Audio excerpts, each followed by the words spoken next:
You gotta keep quiet. We're going through the alleyways right now. We're making sure we can get back to Noah's nest. Oh, by the way, I'm Noah. I'm in charge of Noah's nest, where we can hopefully get to our home.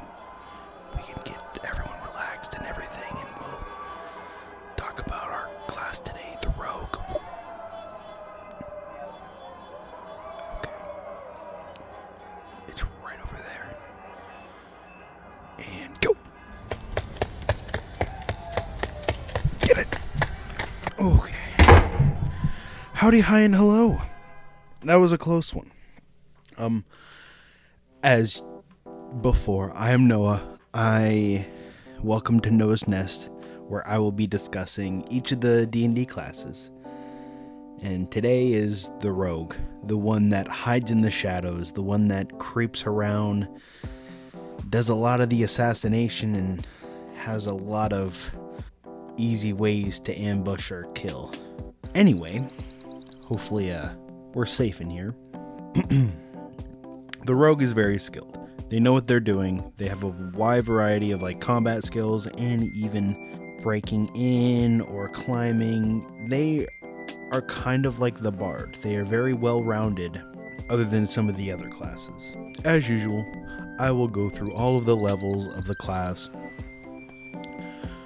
talk about the optional class features, and then go into the roguish archetypes or the subclasses. Okay? Alright. So at first level, you get 3 things. First one is expertise. This is where you get to choose 2 of your skill proficiencies, or one of your skills and your proficiency in Thieves' Tools, and you'll be able to double them. So hopefully having a higher chance of either getting an easier skill check to break into a lock. Maybe you might go for stealth and it will be easier to stealth than it has been ever before, and it'll keep growing as you level up. Next one is sneak attack. This is where you'll be able to, once per turn, as long as you have advantage, it doesn't matter what, you have to have a finesse or ranged weapon, but as long as you have advantage, you gain an extra d6 of damage when you hit that attack. The damage will increase as you gain levels, so after every 2 levels, your d6 will increase into a maximum of 10d6. And lastly is Thieves' Cant. This is a kind of language all thieves have. It's a secret dialogue or some type of code to hide from just any normal conversation. Only other creatures that know Thieves' Cant can understand the message. It'll take longer time to convey the message for people to understand what it is that don't have Thieves' Cant. You can use symbols or a short, simple message or some type of dangerous territory to make it a lot easier for your other Thieves' Cant allies to understand. At second level, you get Cunning Action. This is where you can use your bonus action to use your dash, disengage, or hide. Makes your bonus action a little bit more wide variety. At third level, you get Roguish Archetype. This is where you get to choose your different subclass, but I'll get into that a little bit later. Next, your ability score improvement. At 4th, 8th, 10th, 12th, 16th, and 19th level, 1 ability score can increase by 2, or 2 ability scores can increase by 1. Or, once again, feeling a little bit spicy, you can choose a feat instead. At 5th level, you get Uncanny Dodge. At the start of your 5th level, whenever an attacker hits you, you can use your reaction to half the damage against you. So you're kind of tanking a bit, but it more leans on you being so dexterous, you're able to maneuver enough to take less damage. Next is Expertise at 6th level. This is where you get to choose 2 more skill proficiencies or any of the other sorts and double them again. Can't choose the same ones that have already been doubled, just has to be a different set of skills. A 7th level is Evasion. This is where you can Maneuver, you are so nimble you can maneuver out of certain spell attacks. So that will affect like area effects like fireball or fire breath, maybe an ice storm spell. You will have to make a dexterity saving throw, and if you pass, you take no damage, but if you succeed, you only take half damage. At 11th level, you get reliable talents. This is where whenever you make an ability check that adds your proficiency bonus, and if you roll lower than a 9, you treat it like a 10. So let's say you have a stealth check and you happen to roll a 2 and you're proficient in it. Well, it's no longer a 2, it's now a 10, and now you get to add your pluses to it. It equals out. It's beautiful. Next, at 14th level is Blind Sense. You know of any location of any hidden or invisible creatures that is within 10 feet of you. At 15th level is Slippery Mind. You will now have proficiency in your wisdom saving throws. At 18th, you get Elusive. This is where you know attack rolls have advantage against you while you aren't incapacitated. So while you are not unconscious, while you are not visibly aware of your surroundings, you can no longer have advantage against you. And lastly is Stroke of Luck. At 20th, if your attack misses the target within range, you can turn that miss into a hit. And alternatively, if you fail an ability check, you can treat the roll as a 20. You can only use it once, but it will come back after you finish a short or long rest. Now onto the only optional class feature, Steady Aim. At 3rd level, you can use a bonus action to grant yourself advantage on your next attack roll on your current turn, but you can only use it as a bonus action if you haven't moved this turn. And after you use it, your speed is 0 until the end of that turn. Now onto the roguish archetypes / subclasses. First up is Arcane Trickster. You are now delving into the world of magic. They're not really diving into damaging spells. They are delving into more trickery. They're trying to find ways to pickpocket you, find different ways to make pranks or make weird tricks with illusions to kind of sell it to people and try and trick your way up. Along with this class, you'll be able to use your mage hand a lot better than what a wizard can do. So instead of just being able to hold something, you can grab something from a different person. You can use your thieves' tools to disarm a trap within range. You can hold something. You can put away an object from you and pull it out free of actions. But as you perform one of these, you'll have to make a sleight of hand check against their perception checks. Along with that, the creature could have disadvantage on any saving throws made against their magic. They can use a bonus action to create the mage hand and have advantage on attack rolls against that creature. Or you can even make an enemy or even one of your allies to re-roll a saving throw with your spellcasting modifier. If on a fail, you negate the spell's effect against you and you steal the knowledge of that spell if it is at least a 1st level and of a level that you can cast for the next 8 hours. Once you use the feature, after a long rest, you can use it again. Next is Assassin. This is the more dark, the more deadly, where they are hired to kill, find people, ransom, use stealth, poison, everything. You'll be able to gain a Disguise Kit and Poisoner Kit. If you have advantage on attack roll and they haven't taken their turn, that hit is now a surprised critical hit, which is an automatic, a lot of damage. You'll also be able to create false identities of yourself. It'll take time and money, but you can be a lot easier to hide in plain sight, find different members in a trading house or remote cities to maneuver your way and fake it till you make it.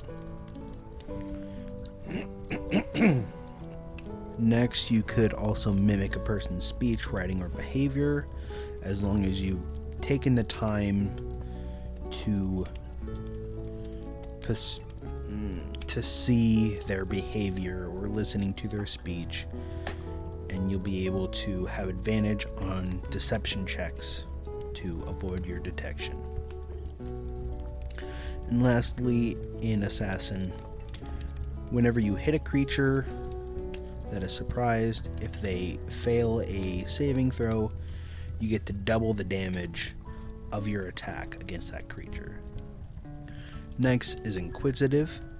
This is following more of a secret area where you're trying to be more of a Sherlock Holmes. You are trying to find the mysteries, you are defying creatures, being able to perceive a lot and expose those evils that are surprisingly very easy to find with this class. Whenever you make an insight check, you could treat all the rolls lower than a 7 are now an 8, and then you get to add your abilities to that. You could use a bonus action to make a perception check or an investigation check. Along with 3rd level, you can use your insight as a bonus action to see if someone is faking being dead or incapacitated, and if you succeed, you get to use your sneak attack even if you don't have advantage. It lasts for a minute or until you are successful. Next, you could have advantage on perception checks or investigation checks if you have no more than half your speed on the same turn as well. Along with that, you can use your action to create illusions or shape changers to look through illusions, aka the shape changers, that aren't in their original form, as long as you aren't blinded or deafened and within 30 feet of them. And lastly, with this subclass, at 17th, you can study tactics and movements, where whenever you use the insight to see if someone's incapacitated or dead, your sneak attack can increase by an additional 3d6. Next is Mastermind. This is where you try to focus on influencing people and figuring out what secrets they have. You're more like spies or schemers. Instead of like knives or poisons, you are using your words as weapons. You'll be able to gain proficiencies in disguise kits, forger kits, gaming sets, and languages of your choices. You can use a help action as a bonus action instead of wasting your turn. You can even do it when you are 30 feet away from him rather than 5 feet away. At higher levels, you'll be able to use an action where you can figure out what some of the ability scores of a creature is. If they were equal, superior, or inferior to your ability scores. That can be class, charisma, wisdom, or intelligence. Along with that, you can cause another creature to suffer an attack that it was actually meant for you, as long as you are within 5 feet of another creature, where you can use your reaction for that attack to hit the other creature instead of you. And lastly, with this subclass, you can present false thoughts by succeeding a deception check, so people can't just automatically read your mind. And also, magic that could determine if you are telling the truth indicates you are being truthful if you so choose, and you can't be compelled to tell the truth by magic. So Zone of Truth just doesn't work on you anymore for this class. Next is Phantom. This is where you are on the fine line of life and death. You are risking your own life, risking their own lives, and then taking the lives of others. You are kind of more on the lines of the Shadowfeld, maybe figuring out knowledge from the death, and maybe being immersed in more negative energy like ghosts. Throughout this class, you can take a short or long rest and gain a skill or proficiency in something that you lack, as like a ghostly presence shares its knowledge with you. Another one can be, you can deal your sneak attack damage to a creature on your turn. You can target a second creature that you can see within 30 feet of the first, rolling half of the sneak attack damage of necrotic. It's just an additional amount of damage to everything around you. Next, you can make some type of token or trinket that you can give to your allies, or something of the sort, where if someone has it, they could have advantage on death saving throws or constitution. If you have it and deal sneak attack damage, you could deal an additional you can do an additional ability after this totem breaks. Or if you destroy one of the trinkets or totems as an action, the spirit can appear and answer one of your questions that you may ask. It's not obligated to tell the truth, but it might be easier than just trying to figure it out on your own. You could also turn into a more spectral form where you'll have a flying speed, you can hover, attack rolls will have disadvantage against you. You can also move through creatures and difficult terrain, but the bad part about it is if you do that, you'll take force damage until you are out of the creature or object. You can stay in that form for 10 minutes or until you end it as a bonus action. And lastly, for this class, you can use one of your abilities and deal necrotic damage to both first and second creature, and after a long rest, if you don't have a trinket or a item that is connected to a soul, the spirits will be drawn to you and will kind of help you along the way. Next is the scout. This is where they will survey the streets, go through trees, trying to figure out, oh, okay, this is up ahead. They're more eyes and ears, maybe ambushers and spies. First up, you can move half of your speed as a reaction, and if they don't provoke opportunity attacks, you can gain proficiency in nature and survival skills if you don't have them, and you'll be able to have the proficiency bonus doubled if you have either of them. You'll be able to increase your speed and now have a climbing and swimming speed increased as well. You'll have advantage on initiative rolls. And then the first creature you hit in the first round will be easier to strike. This is where you'll be able to have advantage on them until the start. This is where your allies will be able to have advantage on them until the start of your next turn. And then lastly, you will also be able to make an additional attack as a bonus action, and you'll be able to use sneak attack if you haven't already been able to do that. Next is Soul Knife. This is maybe one of my favorites. This is the assassin that uses psychic abilities instead of just mainly maybe just a dagger or rapier. They focus on psychic weapons. They don't want to leave marks. They don't want to leave a trace. So first up, think of the maneuvers in the fighting subclass, where you'll gain a d6 in your different types of quote-unquote powers, your psionic powers. There are different abilities that you can use by using these d6s to either telepathically talk to someone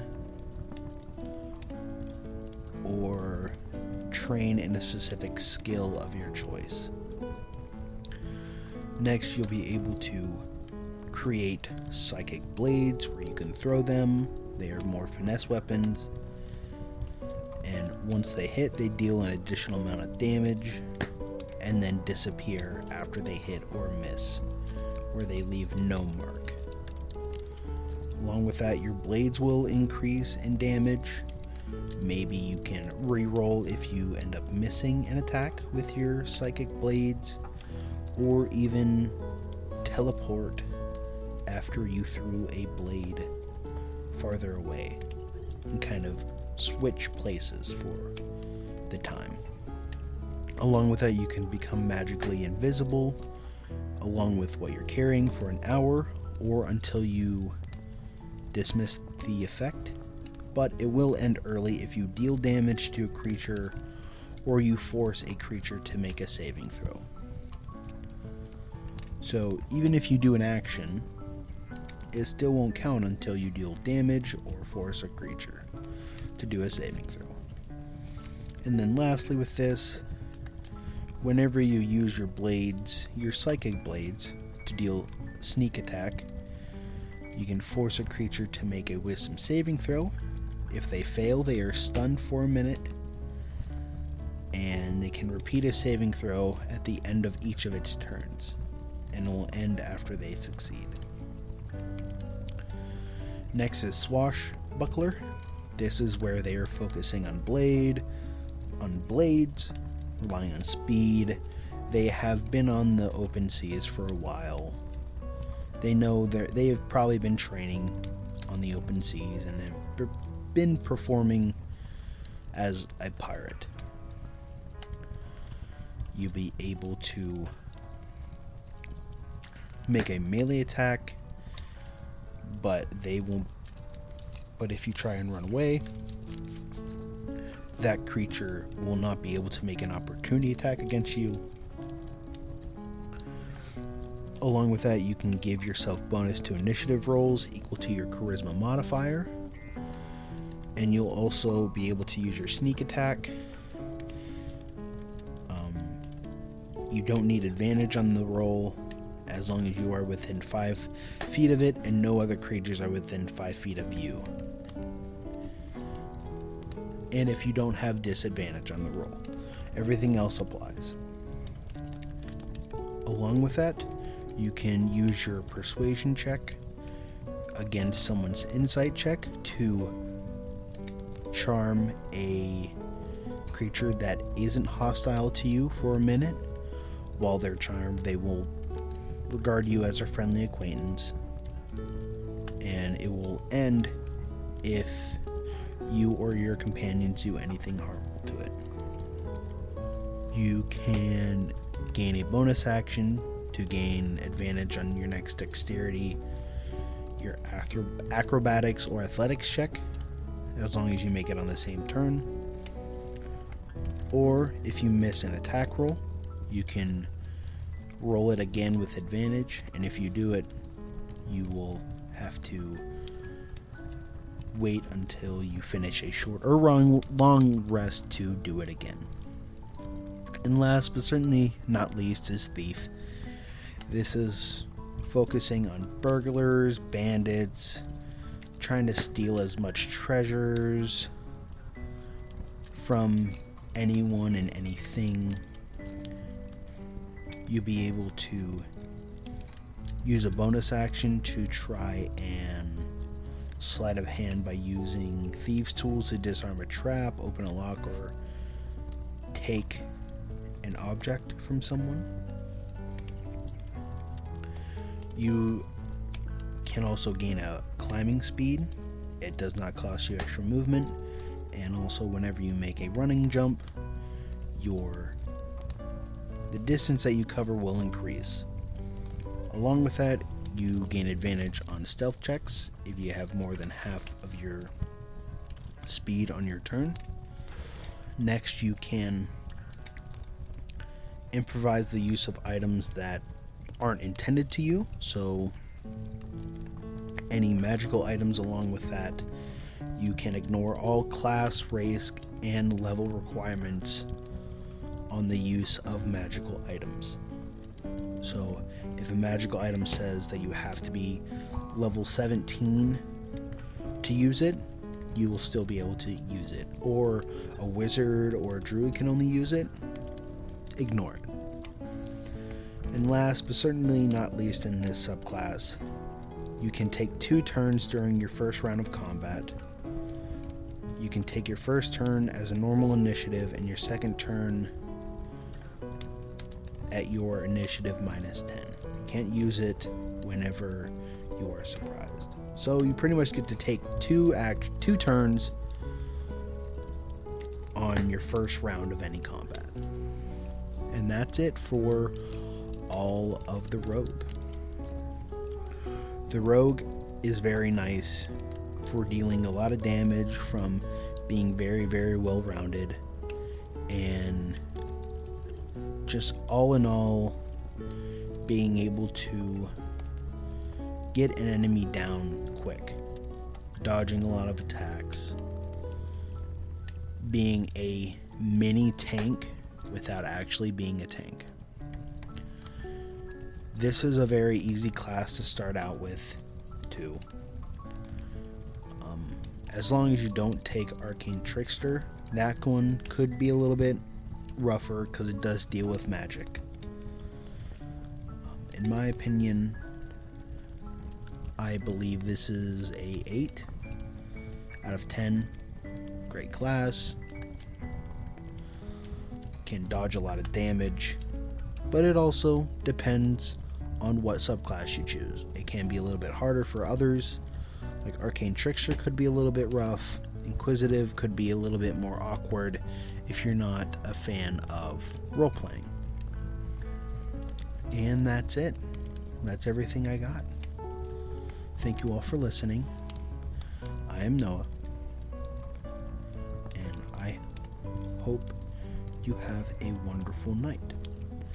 Let's do a couple of shout-outs real quick. First up is Killer Mimic Merch. Cody, one of my best buddies of all time, he is creating many designs for all of you, doing the best he can to get them all out, and he has shown me a lot of these designs for this coming Halloween, and they are immaculate. They are killer. Wink wink. If you want to check him out at Killer Mimic. He does have his own website. He has Instagram, Facebook, Twitter /X, however you want to fucking call it. Everything will be in the show notes.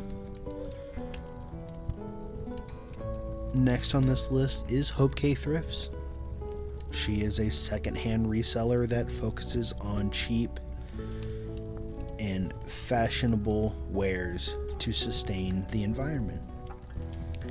You know, all of these expensive items like Lululemon, Free People, Converse, Nike,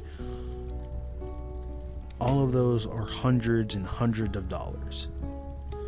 But anything that you buy from her are only $20 or less, so you're getting a massive steal. And if you want an even cheaper purchase on your next one, message her at code CHEAPTHRIFTS to get 10% off on your next one. So you're even getting another massive steal. You can find her at Poshmark, Depop, Mercari, Instagram, and so much more, all at Hope K Thrifts. You can check her out, tell her that we sent you. You can get a lot of cool clothes for very, very fucking cheap. And last but certainly, hopefully not least, is Killer Mimic merch. Sorry, Creatures and Cantrips. We do this weekly. We have some amazing storytelling coming up.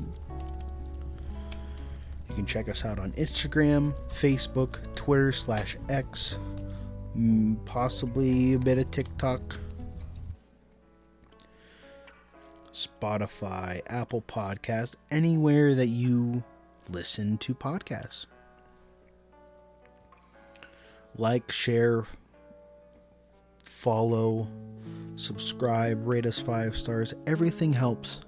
It really does. And we thank you for everyone that has been listening, or all the new listeners. Hello. Thank you all for listening. Thank you all for giving us a try.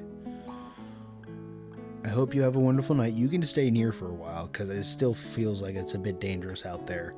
I'm going to go try and get some other work done. Thank you all for listening. Enjoy the safe travels. Wait until the morning, maybe, before you leave. Just don't go down the alleyways. Just making sure. Okay. See you guys. Bye.